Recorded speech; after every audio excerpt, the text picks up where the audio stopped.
Hey everyone, this is Mary, and welcome to the latest episode of American Girls, the podcast where we're rereading the American Girls series book by book. Except not on this episode. On this episode, we're going to take you on a field trip with us to meet Gwen, the founder of an amazing food blog called A Peek into the Pantry. On this blog, she recreates recipes, both historical and modern, inspired by the historical character line of American Girl. Now, as you might have guessed from listening to this show, Allison and I are not what some would call food forward, food savvy, cooking savvy. We sure try at times, but I can't really speak for the results in all cases. So this was both an exciting challenge and a fun opportunity.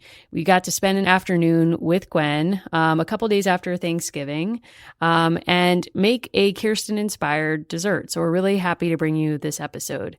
Just to give you a heads up, we filmed this in Gwen's space where the sound was kind of expansive, so it may not sound as clear as it usually does. So I think it's okay, but just wanted to give you that heads up.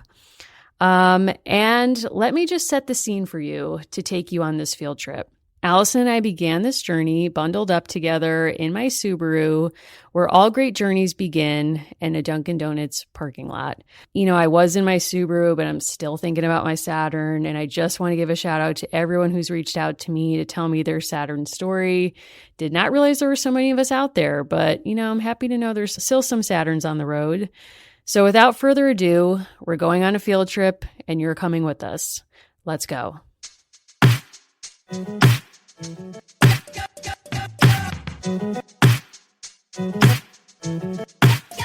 This episode is brought to you by Podcorn. Podcorn is a marketplace connecting podcasters to advertisers for native podcast sponsorships. What does that actually mean? Well, for our purposes, it means that we don't have to run ads on our show for products and services we don't believe in.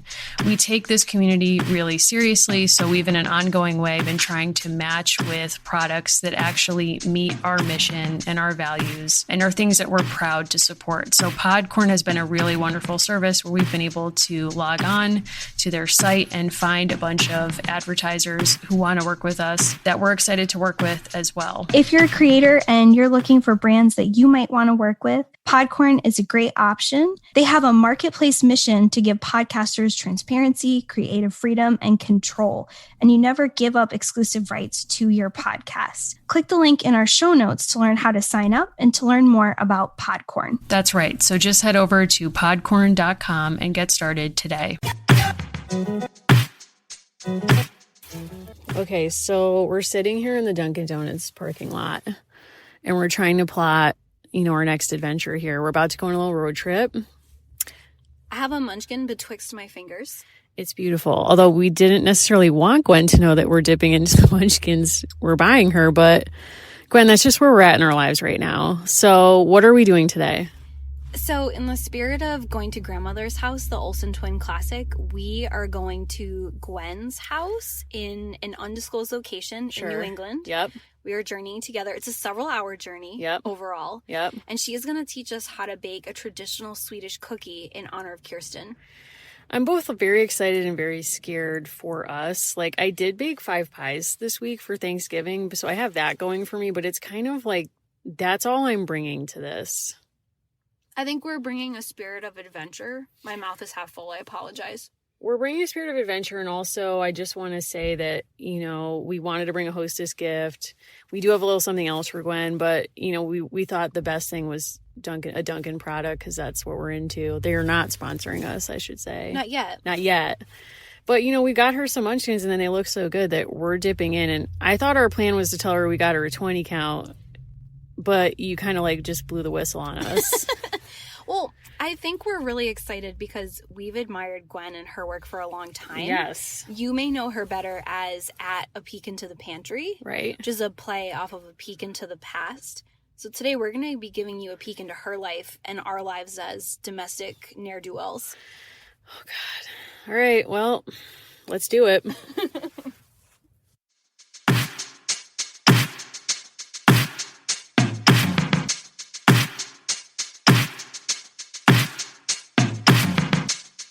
Should we start rolling here? Yeah, sure. Why not?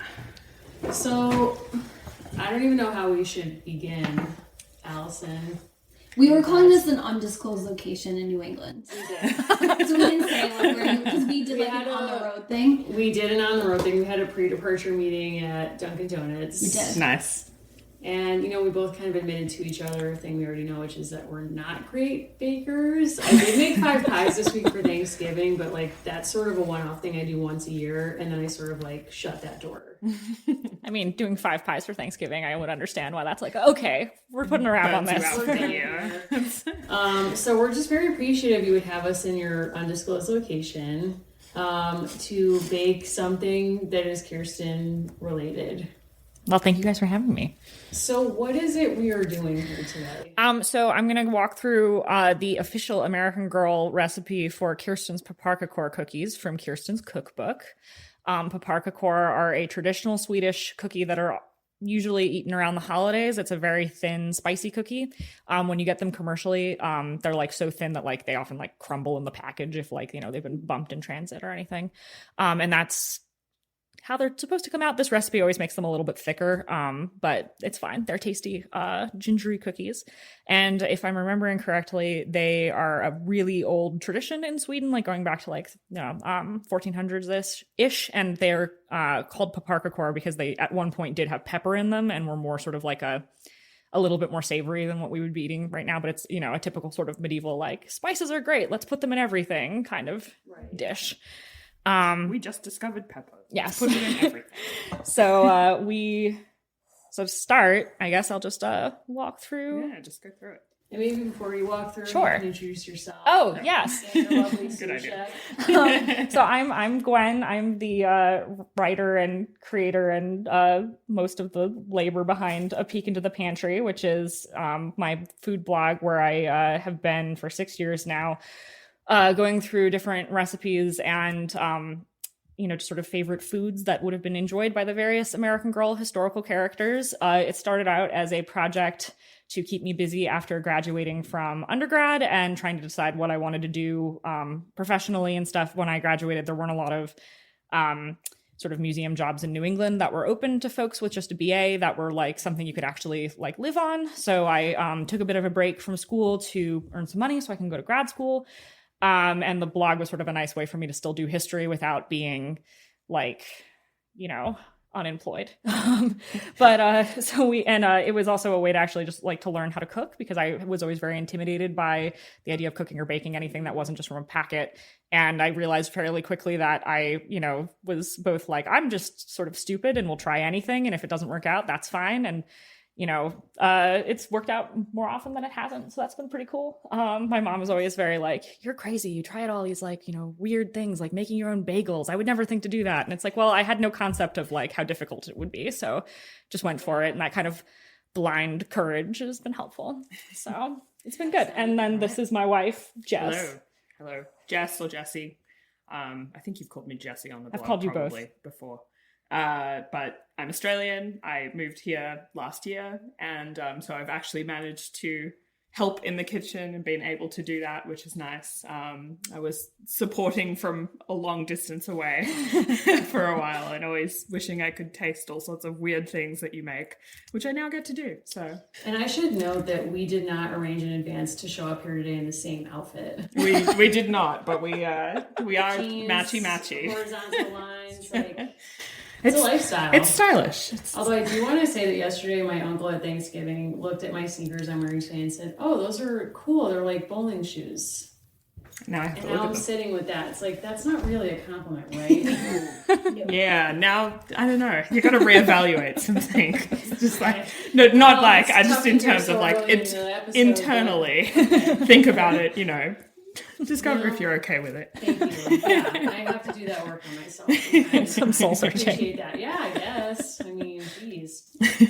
Well, thanks again. Thanks for introducing yourselves. And so I guess take it away with this recipe. All right. So it's a pretty simple cookie recipe. You want to start by separating your wet and dry ingredients. So I'm going to start with putting some flour into one mixing bowl. It takes 3 1/4 cups of flour, although I have found you're going to use a lot more of it when you are rolling out the cookies, just as a heads up. because like all rolled cookies, the dough is always wetter than you want it to be when you take it out of the fridge.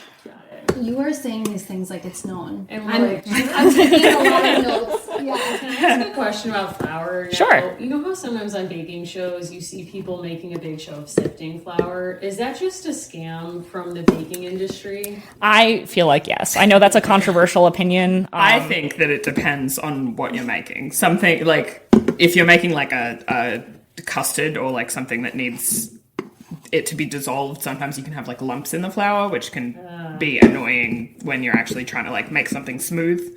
But for stuff like cookie dough, usually it doesn't matter. I think like the sifting industry has just gotten into the Food Network or Great British Bake Off, and they're like, we want to be more important than we actually are. like somebody's tasted something and was like, I can tell this wasn't sifted. Especially like if you want to, true. you can get like the same effect essentially just by running like a whisk or a fork through your dry ingredients. So it's like you really don't. Interesting. And especially on like the if you, on the prairie, we don't have time for a sifter. yeah, That's very Like true. Kirsten doesn't have a sifter. no. And like, well, Kirsten might have better like storage and counter space than a lot of folks do in like an apartment and stuff. But I know I do not have enough space to just be, Kind giving of away real mind-blowing estate. to think that Kirsten might have something better than anyone in 2019. Hair. That's true. What are you adding now? I don't know. I mean, if I couldn't wash my hair for that long, They say that you're not supposed to wash it like, that regularly. So maybe it's like it gets magically Yes. amazing. I think I don't know. I'm not willing to find out. Yeah. I'm going to take that chance. So to your flour, you want to add 2 tablespoons of baking soda, 2 teaspoons. Sorry, not tablespoons of baking soda. That would be terrible. Don't do that. 2 teaspoons of baking soda, 2 teaspoons of cinnamon, a teaspoon of ginger, and a half teaspoon of ground cloves. I always do heaping tablespoons because I really like spicy cookies. Yep. So, Life's too short. Do it. like, I'm not going to mess around with this. Would you like us to help with one of the scoops? If you would like, sure. Yeah, if you want to help with some Feels kind of like Felicity in the kitchen, but Inserting yourself into this, but Here, do you want to give me 4 scoops of cinnamon into would the love bowl? to do Debrief. that. Thank you. For Be heaping great. scoops, I just And you're want doing a that. great job. I see my role here as like offering positive affirmation. Thank throughout the you. process. I don't need to touch anything, but I will cheer you on the whole time. I've seen every season of Friday Night Lights. I know how to inspire. You can be a supportive. I'll just say y'all Thank a bunch of times. Yeah, that's the whole show.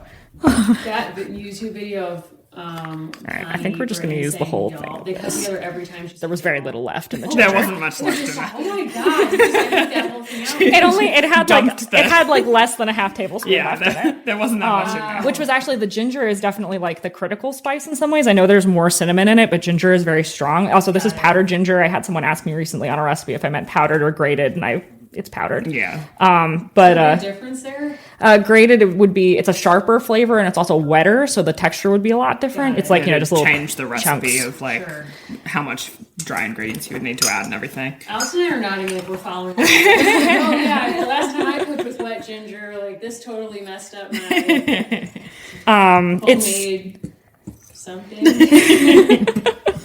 It's definitely, ginger is definitely a spice where like if I don't have it in the pantry and I need it for a baking recipe, and you need it a lot, particularly for like historical baking just in general, because like a lot. It's just delicious. It's also just delicious, exactly. Like no argument from me.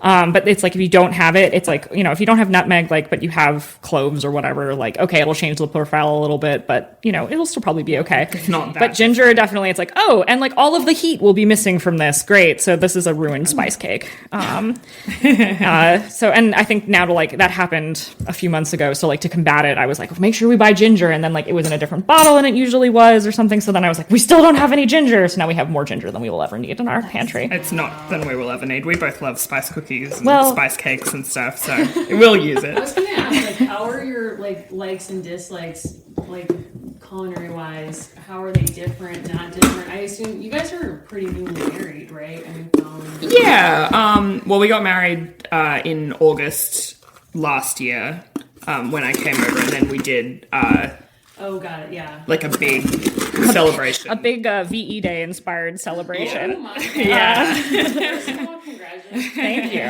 What a great, moment, life moment. Yeah. So are you and Molly? I think maybe there are some characteristics I have with Molly that I don't like to admit that I have in common with her, but Molly is actually my least favorite historical character. Yeah. Cut the tape, right? The scandal. Start the car. Before you guys go, you also want a cup of softened like room temperature butter. We're gonna get back. We're having like an emotional breakdown. You're like, anyway, back to the recipe. With Oh my Hold god. Yeah, that put a pin in emotional that. breakdown. with a cup and a half of sugar, which you're going to want to cream together. White sugar. White sugar. And I will sort of assumed when you just say sugar. Yeah. I mean, you know, That's when how you're I- baking. That's how I always do it on a peek in I the never pantry. assume with sugar. I should have opened this before. There's never you working with I know. sugar. I know. Okay, so while I'm creaming the butter, I will explain my very controversial take on Molly. I mean, this is. Can I just ask your sign first? Yeah. Gemini. Okay, so I'm getting it. Okay. So I as a historian, my like area of interest and specialty is usually World War II, which is like the most boring thing in the world to admit to. Although, as a kid, I remember it took a really long time for me to get into the 40s as a period because I thought Molly's books were really boring. I don't necessarily think. I don't dislike her series necessarily, but it's very like it just felt more. It felt very similar to my own life in a way that a lot of the other historical character books don't, where like, you know, Felicity is like fighting animal cruelty and Samantha is like going on this crazy adventure with her family on their boat in Piney Point or whatever. And like Molly's like, man, I don't like this girl in my class. You know, let's sabotage her project to make socks for soldiers. And I'm like, Molly. Excuse me. I feel like you're using a lot of language that people would use to dismiss other, say, formative women writers like Virginia Woolf and others who wrote about the tragedy of everyday life. Just because a bomb didn't go off in the house doesn't mean you don't care about Mrs. Dalloway. Am I wrong? I mean, I think the American Homefront experience is really interesting and worth talking about, but I just feel like the war to Molly comes off as being a much more like it's.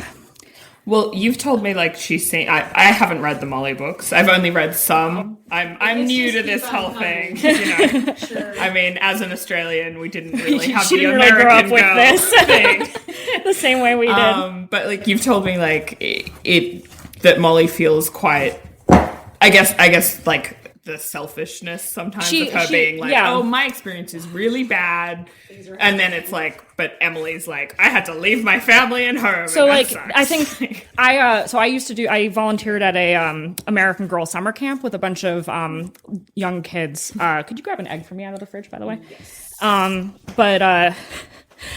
So we would do story time with them, and we'd read some of the books while we were like doing other crafts and stuff. And we read Happy Birthday, Molly, which is the one where, sorry to jump several episodes ahead on this podcast. Sorry about other things. But. Emily is a refugee from Britain who has come to the U.S. to live with her aunt.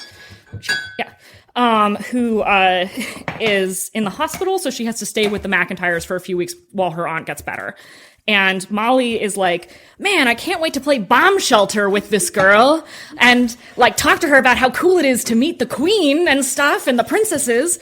And when Emily's like, yeah, my house got bombed during the Blitz and like my dog died and like all this stuff happening, Molly's kind of like, man, well, like that sucks, I guess. But you know, it's my birthday and I don't want to share with you. And it just feels very like, oh. I have two responses to what you just shared. One is, we have a very deep fear. This is real. I have no memory of these books. I have no memory of these books. So my greatest fear is we get to Molly and I'm like, oh dear God, this is not what I thought. Oh no. Also, for you to end on, it's my birthday and this needs to be about me. Like, I am a Leo, so that actually I can relate to on some level where I'm like, well, why not? But Are this you a is Kirsten? wow. You're so even and measured. That's why I'm feeling like. Okay, but also I am right now. We have not read all of the books. Like, we have not reread all of the OG books, and we have not read any of the newer doll. Like, we get a lot of mail about Kit. We're interested. We haven't read her books.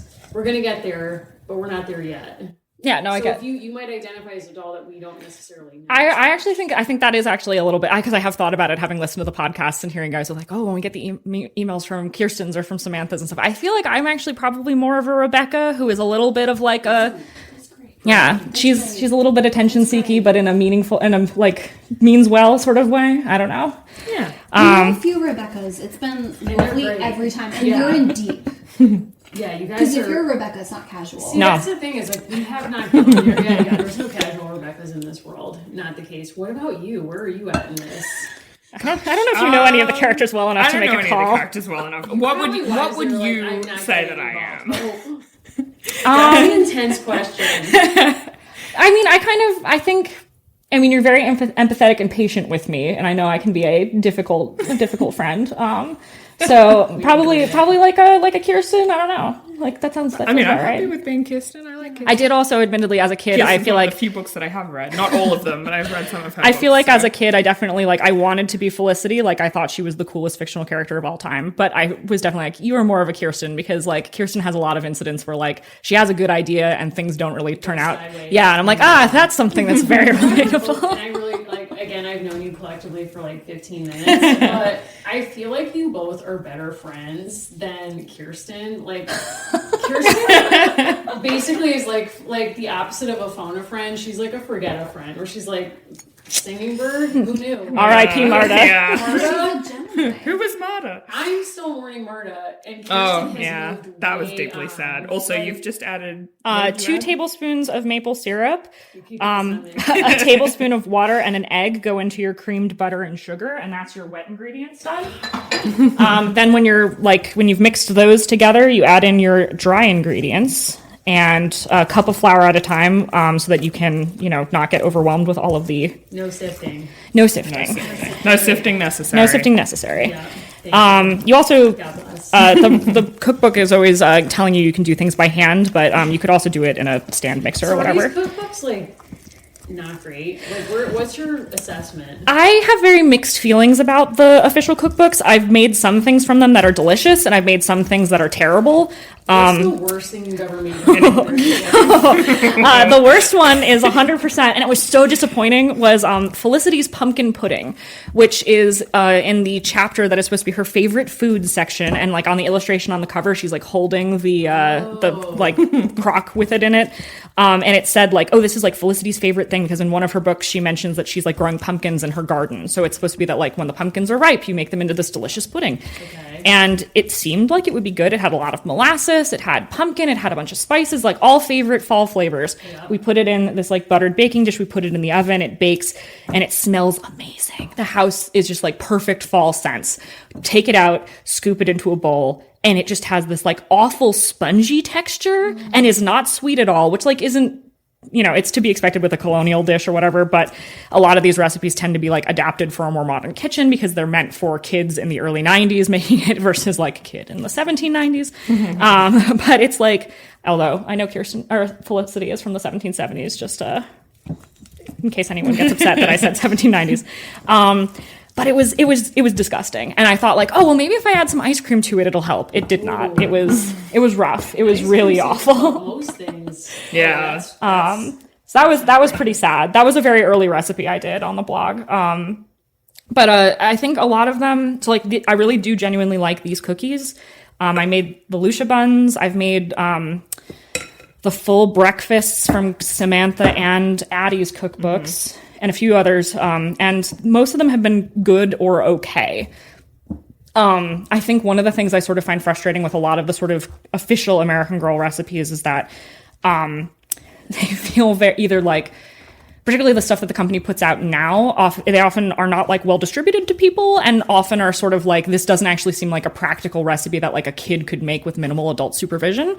Because a lot of these cookbooks are supposed to be a little more geared towards you as an 8 to 12-year-old girl should be able to make this with your mom helping you, but or your dad or grandma or whoever. But not necessarily this is something they would really want to take on by themselves. So they had a mango bread recipe that came out very briefly as a email to people for Nanea coming out, who's the character from 1940s Hawaii. And it was here's this recipe that makes I want to say 4 loaves of mango bread. So the proportions were just way too, it was this just doesn't seem feasible. I don't know. Can I make a hot cross buns comment? Sure. So after our Kirsten St. Lucia Day episode dropped, someone wrote to us and said, I'm really upset because you left out the most shocking part, which is that the buns represent the eyeballs gouged out of St. Lucia, and that's where hot cross buns, cut to your recorder, history in elementary school comes from. Oh my god, really? So what you're doing with hot cross buns is you're recalling the gouged eyeballs That's how it goes. of St. Lucia. Yeah. Did you know that? No. I definitely Buns feel would like shout the stabbing out her eyes part didn't make it into Kirsten's surprise, because I remember as a kid like looking that up online and being like, oh, this is a lot different from the version I remember. This book is not afraid of violence. Like, we're literally killing off an 8-year-old in book 1. So it's not like they're like, hey, that's kind They're of like- a lot for kids to handle. But Maybe it's like they had like a point system of like, you're allowed this many sad points in a book, and like Marta's death was assigned most of the sad points. Yeah. So they're like, we gotta like spread this out. we don't have enough left to put in the That's gouging right. out of I'm eyes. actually disappointed in myself. I didn't know that, because when I was in 4th grade, I started in Catholic school, and I was handed a Lives of the Saints book, and I got way into it because the stories were just nuts. And as I said in the show before, like, I was not allowed to watch Grease because that sent the wrong message, but I was encouraged to read this book where people were being murdered and Carrying so their it's heads to around me, on plates That's and right. all So sorts of to me, it's crazy like, shit. okay, that violence is just par for the course. Yeah. What we're talking about. So it doesn't seem that crazy. I didn't know that. That's crazy. It's shocking because every now and then we'll get, an addition or a correction, and people are like, "Oh, did running you out of know room in this?" this And bowl. sometimes we do know. I did not. So, what is like some of the best things you've made in these cookbooks? What do you recommend people check out? Well, obviously, the Papaka. Yeah, the paparkapar. I think actually the first time I ever made this recipe was when I was in kindergarten. My kindergarten teacher was Swedish. Swedish American. And we had this pageant where we all got to dress up in like different, we got to dress up in different cultural outfits that like would have been from Sweden or Japan or Ireland or whatever, to sort of talk about different world cultures. And we did like little projects that, kindergartners do about like what kind of food do they eat in Japan or China or whatever, to try and like teach us some geography and social studies type stuff. So I picked Sweden because I had Kirsten and I had the St. Lucia dress and most of her other dress like your doll dresses, because it was the only way to get me to dress fancy as a small child, was to make me look like a little pioneer girl. Because you didn't like wearing any dresses, right? No. The only stuff was like, was like- I will only wear doll dresses. So my mom was like, all right, like, this is what I got to do to make you look nice for picture day. So basically they, I guess we had the cookbook and we made the paparkakor as like our sort of bring to the class, so everybody got to try like Irish soda bread or dumplings and stuff like that. And I've made it a bunch of times for different stuff. I also really liked the American Girl Party Book, which is not a full cookbook, which Allison has also brought a copy of. It has a couple different cake recipes and stuff that I've made in there. Kirsten has a prairie tea cake recipe, which is like a nice lemon cake. That was really nice. I'm trying to think now that I'm like on the spot. What else did I like? We don't want to put you on the spot. No, that's okay. You can circle back to it as needed. A lot of the stuff in the kit I was liked, also nice. When we did the Addie breakfast, we actually made it together and invited like some friends over to have this like crazy big so breakfast. fun. It was good. But there were like stewed apples essentially, or like fried apples was one of the like dishes with it, and it was really tasty. It was really good. So it was like that with like some little sausages and different stuff. All right, I have to check this out. Yeah, it was good. So that was one thing I really We're liked. actually having like our friends over for a St. Lucia Day party in a couple weeks. Very nice. I have high-key anxiety about this because I'm not YouTube, basically. Like, Anna is as talented as her, in the same, like, vicinity as you, or as Allison and I are, like, if this is like an upstairs-downstairs situation, like, we're downstairs. Actually, we're upstairs. We're upstairs because we can't do this kind of, we don't have the skill set. But, any tips on entertaining Asian style? I mean, I feel like a lot of the stuff is like when we've done a few different things where we've made various spreads from the cookbooks as part of like the blog stuff, and then we invite people over to eat. And I feel like a lot of it is like trying to make sure you have enough time to get everything done. And so if you're a bit not used to cooking or not used to kind of getting everything done, maybe give yourself a little more time. That would be some advice. Yep. So that you kind of have time to get everything ready and have it all ready, so you're not like running around the kitchen and trying to get everything done as your guests are coming over. So that would be one suggestion. Also, like, don't bite off more than you can chew. So the way that the American Girl cookbooks are sort of organized is that the first 2 chapters are supposed to be like theoretical meals they could have eaten. It's like a big fancy breakfast and a fun fancy dinner with like a couple different side dishes and stuff like that. But like, and they're okay with like sort of the timing and stuff like that. But you know, if you're also like, let's do that and one of the other recipes, like, just don't. It's, you know, it's okay if you want to just be like, here's the meatloaf I made, instead of like, here's the meatloaf plus biscuits. Oh, Molly's meatloaf in her cookbook is actually really nice. Oh yeah, that's my go-to meatloaf recipe. Yeah, that's a nice meatloaf. It's I good. love that tip. I'm gonna give meatloaf another try. I grew up on it and was like, you gotta have the right one. You gotta have the right think one. You people gotta have have a said tasty that. one. Now we have just retrieved the dough that was made earlier to roll out. Yeah, I've so done some real magic. the dough that I was making needs to go chill in the fridge for an hour. This dough, the one complaint I have about this recipe is that the dough turns into cement if you leave it in the fridge for like longer than an hour. I think even this one is a little bit cementy, so we're gonna have to warm it in our hands a little bit before we can roll it out. But this is a recipe I made for the summer camp I was talking about earlier with my boss, and we had to leave it overnight for 2 days because the camp was like Monday, Thursday, Friday or something, and it took forever to like heat all of it up enough to actually like get it to be roll outable. Like we had the kids just holding little balls of it in their hands, trying to like heat it back up, Warm it up enough. They're that they washed could hands. Spread it out. And it's something where like I feel like maybe like a few times when I've gone like a little, now that I like have recorded it on the blog and stuff, I know like, okay, don't do that again. But like the first couple times I made it, it would be like, that's fine, let's just forget about it. And I was like, oh right, I forgot, this is not what you want to do. Yeah, absolutely. We've got our little thing of flour if you want to just sprinkle some down on the thing, and we've got a bunch of cookie cutters. So paprika core is they're shaped rolled cookies. Say this word? Paprika core. Kind of fun to say. It is kind of fun to say. It's a rolled cookie, and you cut it into different shapes. Traditionally, they're traditionally they're made around Christmas, and they're supposed to be like stars, hearts, pigs. I've got a like Dala horse, like the Swedish painted horses, cookie cutter at home that I like have been meaning to make with paprika core, or to use for paprika core. So yeah. It smells very good. Excellent. It's not even done baking yet, so hopefully it'll be. We just want to affirm you.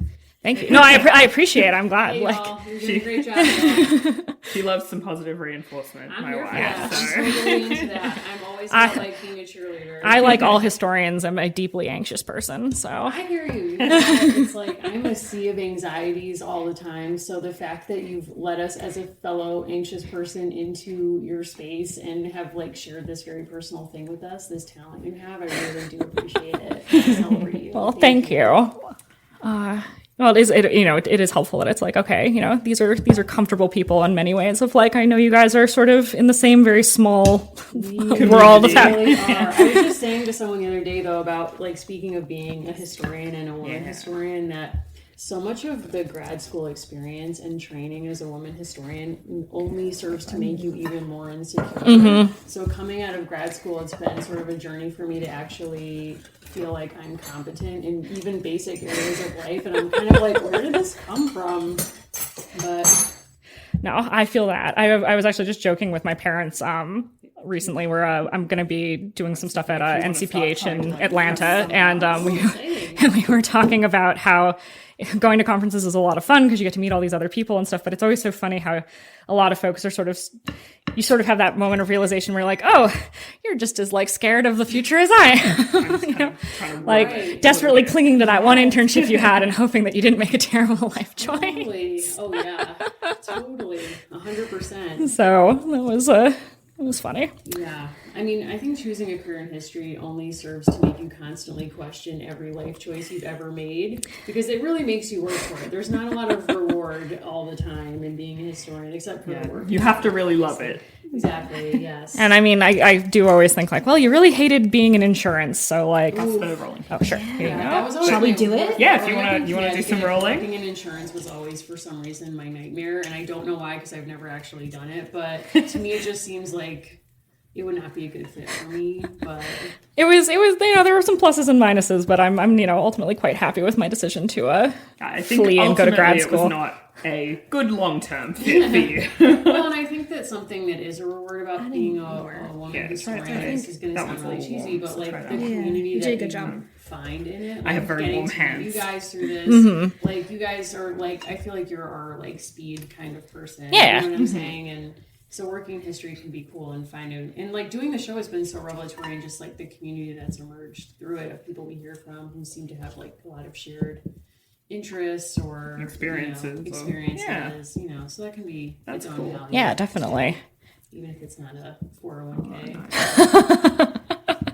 But you have a podcast, so that's great. Sure. Yeah. So if you I say completely No, unironically. like that, Oh, and yeah, then it's very if like you the do it with sides. both your hands Yes. and then like roll like that, it might be a little easier. This rolling pin is actually from Colonial Williamsburg. So yeah, God, humble brag. my mom is Allison, a. do not break it. I won't. I don't know if you can. afford It's pretty. that. It's pretty It's sturdy. fairly hefty. I think you'd have to work hard. Oh my God. I borrowed bridges just to come here today, so I don't know what else I could have done. Yep.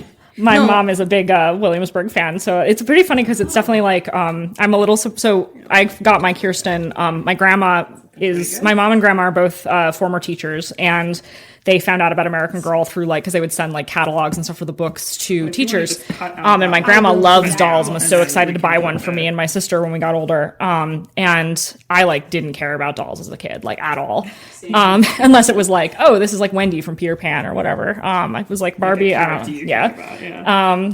Jasmine. Oh man. But so my grandma sat down with me with the catalog and was like, hey, theoretically, if you got one of these dolls, I was 5, which one would you want? And I ended up picking Kirsten because she came with cats. And I very craftily was like, hey, if I get the doll with the cats someday, I may be gifted the cats. And they did. I have 4 sets of Kirsten's cats. 2 of them were an accidental, one person bought one and didn't tell the other for Christmas that they had both bought the same present. And then I, as a kid, was like, well, now Kirsten has 4 cats. It's fine. And then another one was they retooled them so they're the less terrifying non-rabbit fur versions of them. Interesting. But why did she have to nurse that cat back to health? We did not talk about that with the last book. Who knows? One of them has to nurse an animal back to health, which for 90s girls was probably not a skill we needed. I think it's the dream of owning a horse. Right. Thing. It's that, universal wish Yeah. of all young girls. But it's also a moment of nurture caretaker-ness is a trait that you should cultivate in yourself. That's true. I think the pets are actually the part that I think in the original Pleasant Company books are the ones that are the most this is a really blatant product placement because all of the Now you have animals, to buy them. well, but Posey the lamb, Bennett the dog, Missy the cat, none of them ever show up again after the book that they're introduced in. And it's did Posey die? Is she okay?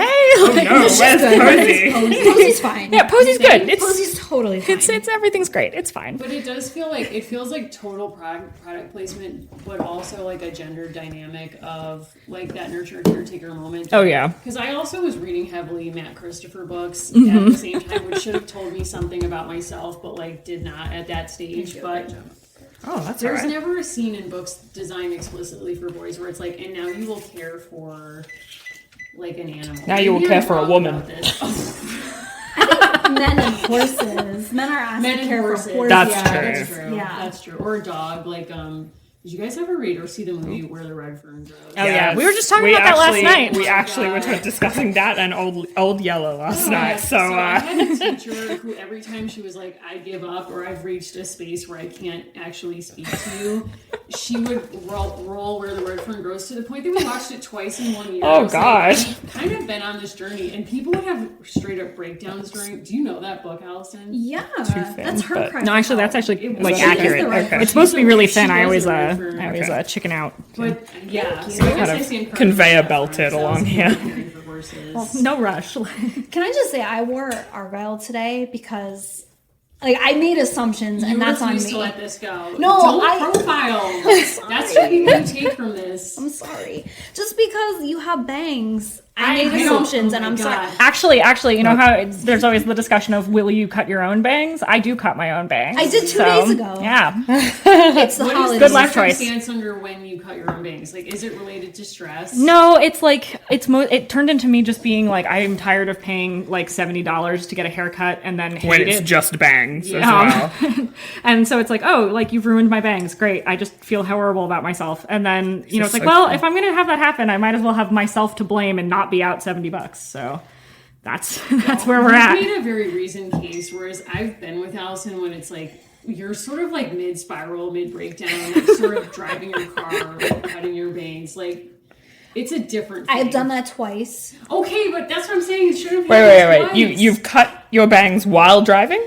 Okay, so I have these little scissors, and every now and then, Allison, there's just hair that you have to tend to. not while driving. I mean, you should pull over first. I'm just gonna say. Thank you. So there's light that you can only get on the highway. No, Allison, that's not true. If anyone's listening to this, do not cut your hair while driving.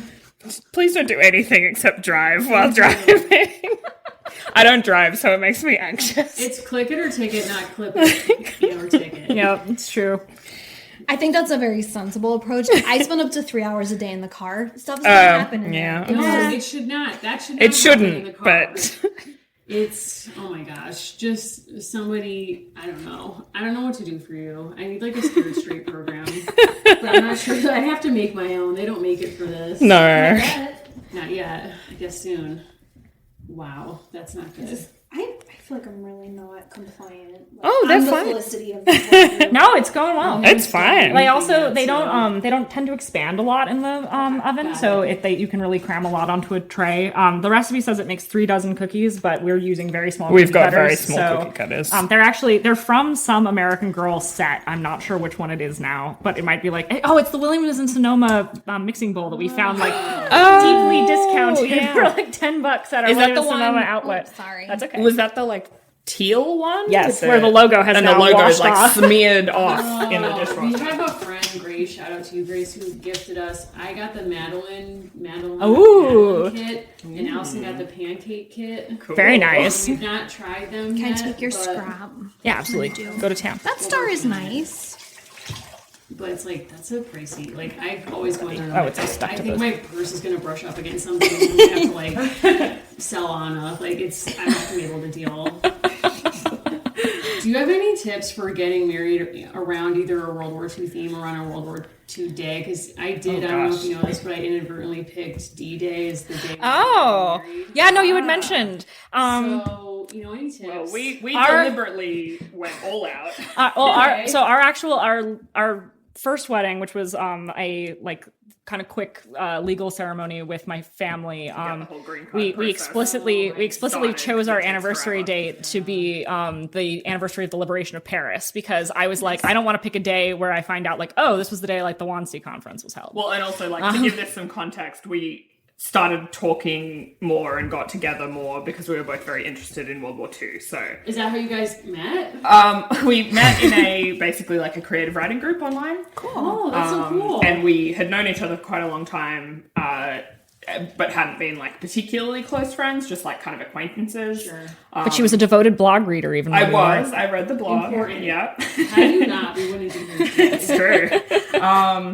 And then I guess you told me to watch the HBO miniseries The Pacific. Sure. And I watched that and I was like, this is amazing. Let's like discuss more about this. The classic, let's discuss a So, World War II. and then, you know. As all best the couples. The fun way to meet cute, right? Yes.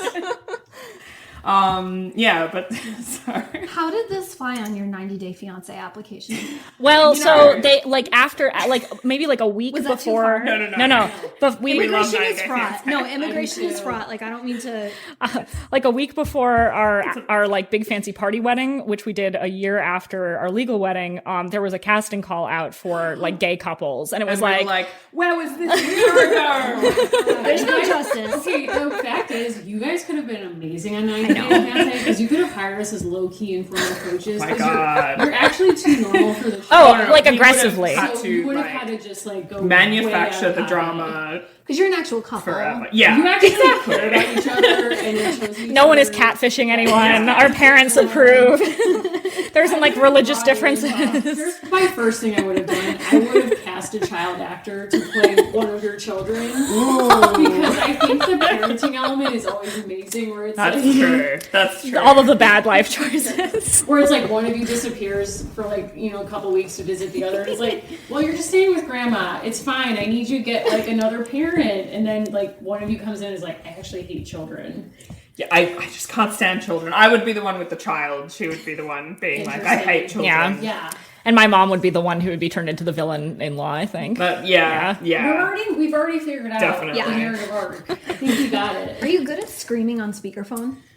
Can you learn? That is. You know, I think I could learn. I think you could I learn. think you might be able to. Oh, yeah. There I needs think to you be would- a small wedding-related detail that could derail everything. Like, remember the girl who lives in New Hampshire who's a singer? Yes. She's Used to a forget. guy. Evelyn. And she's like, your groomsmen will wear this expensive my tuxedo God. or nothing at all. And he's like, I'm already asking my friends to fly halfway around the world. I can't ask this of them. And she's like, I'm not speaking to you for the rest of this Yep, pancake goodbye. breakfast. It's not. It's For the over. rest of this pancake It's over. breakfast. Oh. No, I mean, we did actually, so kind of cycling back to the, tying these together, we did actually have a couple people who were a little like, you're doing like a VE Day themed wedding? Like, how's that going to work? And we're very sort of like skeptical about the idea of like, oh, you're going to like have some old music for people to dance to? That doesn't sound fun. And it was like, people are meant to go and- dressed up in like 1940s clothing. Like nobody's going to want to do that. and because we went like all in on this, Yeah.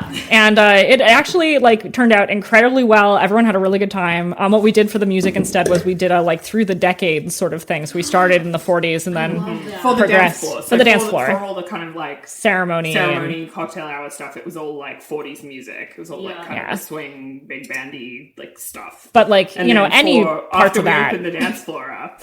any parts of that could have easily been adapted into a we're not speaking anymore, Oh, definitely. or like my mother has threatened to pull the plug on the funding for the wedding or whatever.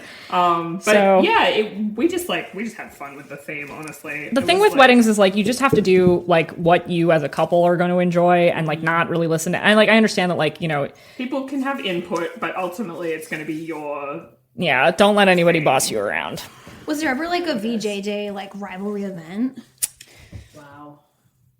Like you worried? Like what if? No, I don't think so.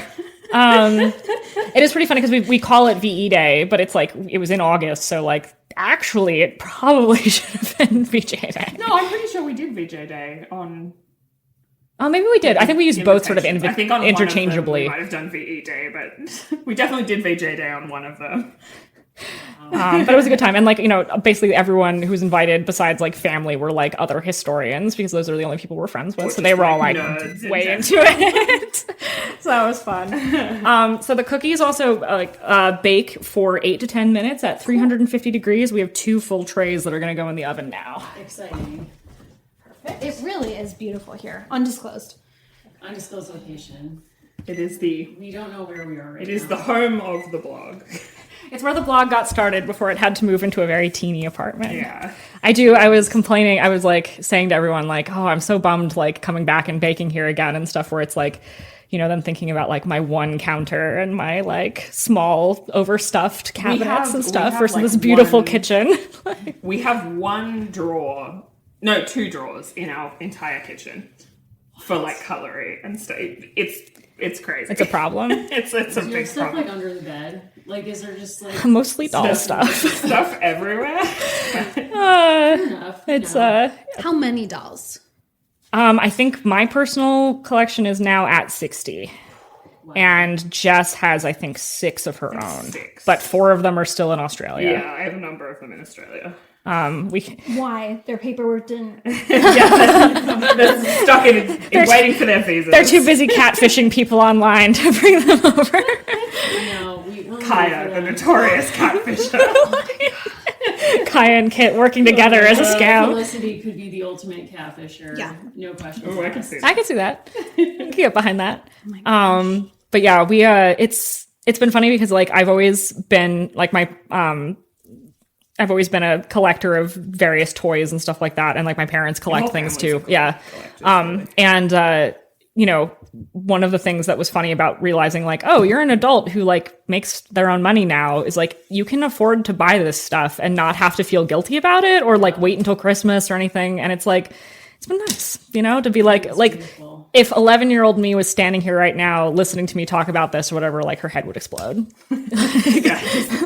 Like whenever people are like, what would you tell your 11-year-old self to know, let them know that everything worked out okay? It's like you own all of the historical American Girl dolls. And like, oh, dream. Like, and almost their entire collection for most of them, right? Yeah, it's a fun hobby, but, for the most part. Not for the wallet, but. Well, in a way, it's like most of your investments are tied up in AG stock. It's true. I mean, it's true. It's funny though, because it's like I've always been a collector who like doesn't care so much about ever thinking to resell stuff. Like I do occasionally like throw things up on eBay if it's like, oh, I don't, you know, I used to have a really big Marvel and DC action figure collection, and then realized like you don't care about Alan Scott, the original Green Lantern. Why do you have an action figure of him? But like. The AG stuff, it's sort of like, you know, if that ever makes any money, like it is what it is. Whereas you have some other folks who are like devastated that like the secondary market has kind of crashed this year. And it's like, you know, it's like, well, you weren't ever planning on selling. Yeah, like just as a general tip, don't invest your retirement fund in toys. Like, yeah, I thought we learned that in the 90s. Yeah, let's not make this into another Beanie Babies catastrophe. I was gonna say, like, did you have other, like, what is your first fandom collecting? Were you a Beanie Baby person? Oh, 100%. We had a ton of Beanie Babies. I have a huge collection of Disney stuff that I like have been trying to be better about kind of like whittling down on that. And it just sort of started off as like, you know, my parents would buy us stuff as like presents and everything, right? And you know, family's very Disney. Yeah. Like, into Disney stuff. And like my parents also like, you know, were very kind to us as children and be like, you know, okay, like sure, we'll buy you a Beanie Baby or whatever. Well, again, wasn't that like your dad had to give up his toys? My theory is that my dad came downstairs on Christmas, or like for his birthday, I think, when he turned like 10 or 11 and found out that he was only being gifted clothes. And that's like the last time he ever got fun present, or like, you know, the year before. Yeah. And so now he like totally overcompensates by being like this crazy person for Toys for Tots and stuff like that, which is like very nice and like very sweet. But I'm often like, who hurt you, Dad? Like, Grandma and Grandpa, that's who. Who are both lovely people. You know, but it's just, you know, funny. It was that, I mean, it was that like misguided, like, oh, girls can play with toys, but like boys need to grow up. And do, you know, like he doesn't want a model kit of a B-24 anymore, and it's like, no, I actually really wanted that. My dad was actually the exact same way. Yeah, like he wasn't given that many toys growing up, but he did have toy soldiers. And actually, yeah. He kept buying them, and now he actually paints them, and he does research on all the uniforms for different units. Oh, cool! He built his own table, and like in his basement right now, Gettysburg is staged on his table. Allison has seen this whole thing. I have. So, you know, I think, like, growing up, it was this interesting model of, like, there should be no age limit on toys because you can still find meaning in them at any age and all that kind of thing. But it's also, like, sad when people are told by adults when they have to stop. Yeah. Oh, definitely. It's very sad. And, like, that's something that's so, like, sort of sad and interesting when you chat with other people in the, like, AG collecting community is, like, a lot of them are people who are in situations where, like, their parents told them, like, well, you know, this is, like, you're 13, no more of this. Give away your toys. Yeah, you're in college, so we cleaned out your room without asking you, and everything is gone now. And it's just like, you know, I understand that, like, you know, maybe you just don't understand personally, like, not everybody needs to remain that attached, but it's like, at least have a conversation with people before being like, hey. Right, and then, but also, like, that interesting trajectory that we were kind of talking about off air about, for some people, adulthood means, and like you were just saying about yourself in a way, like having the buying power to maybe even buy anything AG when you couldn't as a child. So, oh, definitely. Like we've heard from a lot of folks who, like, for them, the catalog was as close as they could come as children, and then it was like a splurge for them as an adult to say, like, oh, I could buy Molly for myself, or whatever. And so in a way, like, the sign of childhood actually becomes a sign of adulthood. Yeah. And kind of freedom in a way. Yeah, totally. So is there like an Australian equivalent? Somebody messaged me, by the way, and I don't know if you've heard of this show. So I've been watching Pioneer Quest, which I've now since. Oh, yeah. Somebody sent me a message. By the way, if you're not watching it, it's amazing. Well, I don't know. So Pioneer Quest is a show where people in Canada live for a year, like it's 1874 on the prairie. Yeah, okay. And they get $100,000 per couple. It's 2 couples. It's just bonkers. I can't go into it without ruining stuff, but there was definitely like an Australian show like somebody that. Somebody sent me a message and said it's like Outback or there's something that's like I think it's like maybe like Homestead something. Yeah. So I definitely remember like watching that as a sort of teen at some point. It was a good show. I think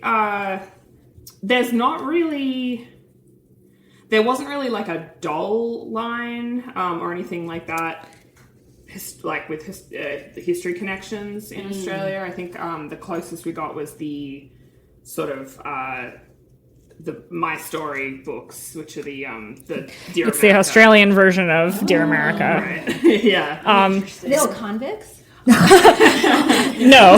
No, some are convicts. No, it's it's a wide range of different stories. Like, you have like a kid growing up in Sydney in the first emigration, basically, and then you have like a boy in Darwin during the Second World War and all of this sort of stuff. So it's kind of the same, like looking around at these different historical moments. So I guess that was the closest. Scholastic had so they had Dear America, My Name is America in the United States, and then My America, which is like the younger kid version. And then in Canada they had Dear Canada, and then they had a brief series called I Am Canada for the boys, and then they had My Story in the UK, New Zealand, and Australia. And Also known as like My Australian Story, My British. No, My Story is just the British one. The British one doesn't. My Story is the British one. To differentiate, it's My New Zealand and My Australian, Yeah, but the actual book just says My Story. And the best ones are definitely probably. I really like the Canadian series. Actually, I think they do a really good job of like addressing a lot of voices that like the American series kind of overlooks. Like there are a lot of good First Nations perspectives and stories and topics. But the British one is very hit or miss. I've had a few that are like really good and a few that are basically like, here's just sort of a weird summary with some, fictional aspects about like Anne Boleyn's life. And it's like, this isn't great. Like you're trying, because, the books are like 130 pages long and written for, 10-year-olds and stuff. So it's like, there's only so much you can cover. And when you're trying to cover the rise and fall of Anne Boleyn or whatever, it's like, this is a little too much territory for, on like a day-to-day basis. I don't know. So, but anyway. Those are good. I collect those. My history collections. That's just letting you know there's 1 minute left on the top on both ovens. Where are the oven? Oh God. I think they are in this drawer. Haven't cooked in this kitchen for a while, so it's always like an adventure trying to figure out if I remember where everything is. I hear ya. My parents have totally reorganized their kitchen, so when I was just baking there the other day, I was like, I know like, what did you do? One time and for a long time, and now it's like I don't know where anything is. It's a mystery. Yeah. All right. We've got. So if you guys watched as a couple Pearl Harbor with Ben Affleck, and I'm just wondering if that Not as a couple, not but- as a couple, if you had differing opinions on it. I think both of us really hate it. Yeah, We've seen it independently. I haven't seen it for a long time, but I don't remember. I actually, again, I'm a pretty like I'm a weird sort of, not to be like I'm not like the other World War II historians, but like We know that you're not. the mere fact that The mere fact that I'm a woman is like already like all right, like, and I have a degree instead of just like I watched Band of Brothers 75 times, so I know what I'm talking about. Yep. They give PhDs in that now. Yeah, like okay. Like, good for you. I've also watched Band of Brothers like 75 times. So. Me too. Not sure why you're special. Actually a historian, so I just like it. But I think it's like pretty tragic because I think some of the actual like scenes of the attack on Pearl Harbor are very well done and very emotional. Like when you see the the scene with like the guys who are trapped on the Utah, like reaching out of the hull of the ship and stuff like that was like, I'm like, okay, I'm sobbing in my dorm room at like 2 a.m. as I'm watching this on Netflix. But like it always, one of the things I really don't like about a lot of World War II movies is that it's like there are so many really like amazing stories from the period that you know, of like people doing crazy heroic things and stuff, and then it's like you're making a movie about this, but you're also throwing in these fictional characters who have this like very, you know, by the numbers love story. And it's kind of like, couldn't you just make this a great biopic about one of the actual people that lived through this? So like, I think like, you know, Saving Private Ryan is a great movie technically, but once you get off the Omaha beach landing, it's a completely fictional story with very like typical, like, here's the tough guy from Brooklyn and here's the sassy Jewish character. And it's like, this isn't really, it's just very like, it's not any different from other World War II movies after a certain point. And it's sort of like, I get kind of bored with that. So Pearl Harbor. I totally agree with you. And growing up with this stuff, as I said, my dad is very into military history, so I have seen every possible military history film ever made. And in fact, one of my moments of great pride in like taking on home to my parents was that she at one point made a critical comment about the Sharp movies. Have you ever seen those? No. I've seen a few of them. Yeah, and so she was like, oh God, I hate Sharp. And I was also subjected to that as a child, and I was like, wow, I really should have. But so, like, having seen so many of these World War II films and documentaries, which I genuinely enjoy watching, what do you think are the strongest things out there? My personal favorite is definitely Letters from Iwo Jima, which I think a lot of people are very sort of surprised by, because it's like, you know, it's a pretty unique perspective and stuff. And I just said all this stuff about like, I don't really like fictional stuff. And it's like, but it's very well done. And it's like, you know, this really, you know, the characters are really interesting and complex. And it's, again, it's showing us something we haven't really seen before, particularly in American cinema. Quick side note, how many minutes? 8 to 10. I would go for 9. These are a little bit brown. The other challenge of baking in a kitchen you haven't worked in for a while is like, how hot is this oven? You know what? We think these look amazing. They look awesome. Thank you. I think you have to hit start. Hit start. Then it should go. Okay, let me do it. You do it. I think it's not 9 o'clock. You put it on for 9 hours. What? Oh. That's time is just, you know, Hey, look. a flat circle. And Why does it not? They're why does it Australian not say- I don't know. Why does it not have seconds? I don't know. I What if didn't. I needed to cook I didn't something? design this. What if you used a 59-second cook time?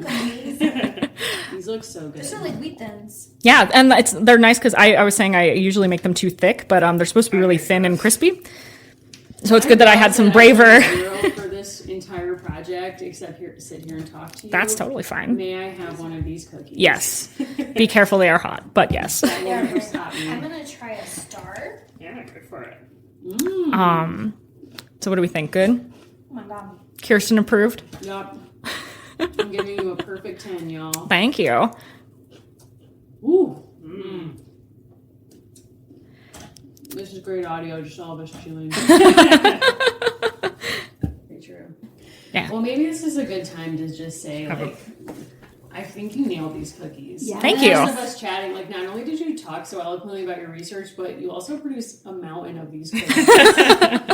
So Please take some home because we still have a lot of Yes, Thanksgiving please. leftovers. Please take We some. would love to. We don't have to ask us twice, but thank you so much for inviting us over. Yeah, thank you guys for And, coming. You know, where can people find you online before we wrap?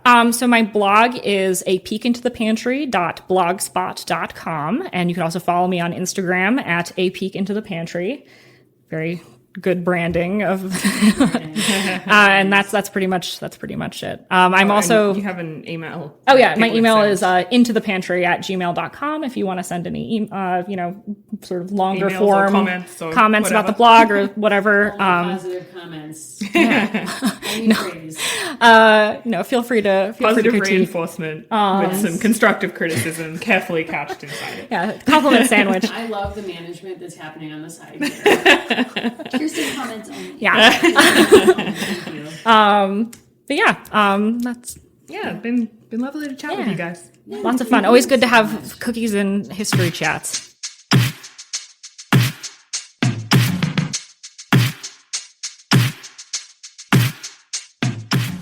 Well, thank you so much for joining us. And that takes us to the end of this episode. I do want to thank again Gwen and Jess for opening up their space and being so generous with their time and their talent. I'd also like to thank Allison for going on this journey with me and for blowing the whistle on us, about the whole Dunkin' Donut Munchkin situation. Gwen did say she loves history and cookies, so I hope she was just as open to history and Munchkins. And us, partaking of some in advance. If you want to talk to us about Dunkin' Donuts, any history ideas, any fierce feedback about anything you've heard on this episode, please do reach out to us. On Twitter, you can find the show at agirlspod, and on Instagram, we're at American Girls Podcast. We really love all the messages we receive, and I just want to give a shout out to Allison, who does all of our social media. She does such a great job coming up with really funny posts, so I know we both love hearing from you on all the platforms. If you want to find Allison individually and share any kind of hot take with her, you can find her at Allison Horrocks on both Instagram and Twitter. And you can find me on Twitter at Mary Mahoney123 and on Instagram at Mimi Mahoney. We're very much looking forward to our next episode when we're going to have a very special guest joining us as we wrap up the Kirsten series. We're not done with Kirsten yet, but we will be talking about the last book in the series. So please do join us on our next episode. And thanks so much for listening.